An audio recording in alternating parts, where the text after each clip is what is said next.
नमस्कार दोस्तों, महाभारत के पात्रों की श्रृंखला में आज हम चर्चा कर रहे हैं पांडु पुत्र युधिष्ठिर के जीवन के विषय में। धर्मराज युधिष्ठिर के जीवन परिचय का यह तीसरा भाग है। अगर आपने पहला और दूसरा भाग अभी तक नहीं देखा है तो कृपा कर पहले आप पहला और दूसरा भाग देखिएगा। इससे आपको धर्मराज युधिष्ठिर के जीवन परिचय को समझने में ज्यादा आसानी होगी। दोस्तों, पिछली वीडियो में हमने जाना धर्मराज युधिष्ठिर के जन्म, शिक्षा, पत्नी व संतान के विषय में। साथ ही साथ हमने ये भी जाना कि हस्तिनापुर साम्राज्य का ज्येष्ठ पुत्र होने के बावजूद धर्मराज युधिष्ठिर को हस्तिनापुर का महाराज बनने में इतना विलंब क्यों हुआ। और दूसरे भाग में हमने जाना द्विज सभा की घटना, पांडवों का वनवास और यक्ष द्वारा युधिष्ठिर की परीक्षा के विषय में।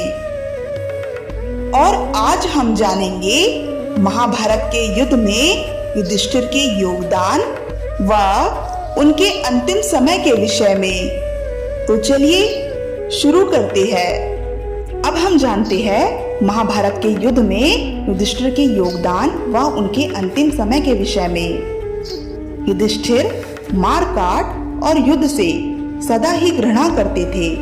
महाभारत के युद्ध को टालने की उन्होंने हर बार कोशिश की, लेकिन दुर्योधन की दुष्टता के आगे उनकी कोशिश बेकार हो गई। पहले भगवान श्री कृष्ण परम क्रोधी दुर्योधन के पास दूत बनकर गए। उन्होंने 11 अक्षौहिणी सेना के स्वामी दुर्योधन से कहा, दुर्योधन, तुम युधिष्ठिर को आधा राज्य दे दो या उन्हें 5 ही गांव अर्पित कर दो, नहीं तो उनके साथ युद्ध करो। श्री कृष्ण की बात सुनकर दुर्योधन ने कहा, मैं उन्हें सुई की नोक के बराबर भूमि भी नहीं दूंगा। हाँ, उनसे युद्ध अवश्य करूंगा।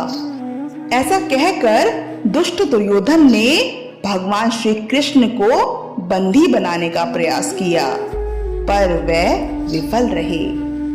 फिर दोनों पक्षों के बीच युद्ध की तैयारी होने लगी। महाभारत युद्ध में दोनों पक्षों की सेनाओं का सम्मिलित संख्या बल 18 अक्षौहिणी था। युधिष्ठिर 7 अक्षौहिणी सेना के स्वामी थे, जबकि दुर्योधन 11 अक्षौहिणी सेना के स्वामी थे। पांडवों तथा कौरवों दोनों ही ओर की सेनाएं युद्ध के लिए तैयार हुई। युधिष्ठिर के चरित्र को पूरी तरह देखने से यह मालूम होता है कि वह सद्गुणों की खान थे। वह एक विचारक थे जो निरपेक्ष दृष्टि से मानवतागत मूल्यों पर विचार किया करते थे और फिर अपने हृदय की बात को कहने का साहस भी रखते थे। कभी स्वार्थ के लिए सत्य पर पर्दा डालने की उन्होंने कभी चेष्टा नहीं की। उनका दयालु स्वभाव होते हुए भी वह रणभीरु अर्थात रणभूमि से डरकर भागने वाले नहीं थे। जब कभी युद्ध स्थल में उतरना था तो पूर्ण साहस के साथ उन्होंने युद्ध किया।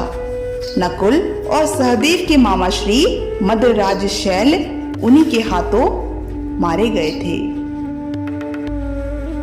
महाभारत युद्ध के दौरान श्री कृष्ण ने पांडवों को समझा बुझाकर तैयार कर लिया था कि वह गुरु द्रोणाचार्य तक अश्वत्थामा की मृत्यु का समाचार पहुंचा दे, जिससे कि युद्ध में गुरु द्रोणाचार्य की रुचि समाप्त हो जाए। भीम ने मालव नरेश इंद्रवर्मा के अश्वत्थामा नामक हाथी का वध कर दिया था। उन्होंने गुरु द्रोणाचार्य को अश्वत्थामा मारा गया यह समाचार दिया। गुरु द्रोणाचार्य ने भीम पर विश्वास न करते हुए युधिष्ठिर से समाचार की सच्चाई जाननी चाहिए। युधिष्ठिर अपनी सत्यप्रियता के लिए विख्यात थे। गुरु द्रोणाचार्य के पूछने पर युधिष्ठिर ने कहा, हाँ, अश्वत्थामा मारा गया है। यह अधूरा वाक्य सुनकर ही गुरु द्रोणाचार्य अपने पुत्र के शोक में डूब गए और खुद को निशस्त्र कर लिया। पर जब युधिष्ठिर ने वाक्य पूरा किया कि पर अश्वत्थामा नाम के हाथी का वध हुआ है। तब श्री कृष्ण ने शंख बजा दिया ताकि गुरु द्रोणाचार्य आखिरी का वाक्य ना सुन पाए और उनका वध करने में कोई बाधा ना आए। इस प्रकार गुरु द्रोणाचार्य का भी वध हो गया। महाभारत युद्ध में कौरव पक्ष की पराजय हुई और पांडव पक्ष की विजय हुई। सभी ने पांडवों की विजय पर खुशी मनाई, लेकिन युधिष्ठिर बार बार यही पूछते रहे कि आखिर इस विजय का तात्पर्य क्या है, यह विजय किसकी है? क्या यह मानव के सत्य की विजय है? तो फिर इसमें हृदय को इतनी पीड़ा और दुख क्यों हो रहा है? इस प्रकार के विचार निरंतर उनके मस्तिष्क में उठते रहे और दिन प्रतिदिन अपने स्वजनों की याद करके वह अधीर रहने लगे। कुरुक्षेत्र में बहा हुआ भाइयों और पूज्यवरों का रक्त उनकी दृष्टि के सामने आने लगा। महाभारत युद्ध की समाप्ति पर बचे हुए कौरव पक्षी नर नारी, जिसमें धृतराष्ट्र और गांधारी प्रमुख थे, तथा श्री कृष्ण सत्याकी और पांडवों सहित द्रौपदी, कुंती तथा पांचाल विधवाएं कुरुक्षेत्र पहुंचे। वहां युधिष्ठिर ने मृत सैनिकों का, चाहे वह शत्रु वर्ग के हो अथवा मित्र वर्ग के, उनका दाह संस्कार एवं तर्पण किया। कर्ण को याद कर युधिष्ठिर बहुत विचलित हो उठे। माँ से बार बार कहते रहे, माता, काश कि आपने हमें पहले बता दिया होता कि कर्ण हमारे ज्येष्ठ भ्राता है, तो हम उन पर कभी भी प्रहार नहीं करते। अंत में हताश, निराश और दुखी होकर उन्होंने नारी जाति को श्राप दे दिया कि वह भविष्य में कभी भी कोई गुप्त रहस्य नहीं छिपा पाएंगी। इन सभी कारणों से युधिष्ठिर जीवन के प्रति उदासीन हो उठे।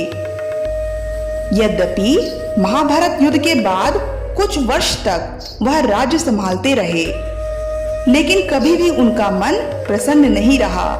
अनेक प्रकार के भयानक प्रश्न उनके मस्तिष्क में उठते रहे और उनकी चेतना को झंझोड़ कर रख देते थे। अंत में वह जीवन से इतना ऊब गए थे कि जीवन में किसी भी प्रकार का सौंदर्य और सुख उन्हें दिखता ही नहीं था। जीवित रहने का लगाव उनके हृदय से मिट गया था और अंत में अर्जुन और सुभद्रा के पौत्र, अर्थात इस रिश्ते से युधिष्ठिर के भी पौत्र महाराज परीक्षित को अपना राज्यभार सौंपकर वह स्वर्ग चले गए। तो ये थी दोस्तों धर्मराज युधिष्ठिर के जीवन से जुड़ी कुछ महत्वपूर्ण घटनाएं। तो आज के लिए बस इतना ही। अगली वीडियो में हम महाभारत से जुड़े किसी और किरदार के विषय में चर्चा करेंगे। तब तक के लिए धन्यवाद।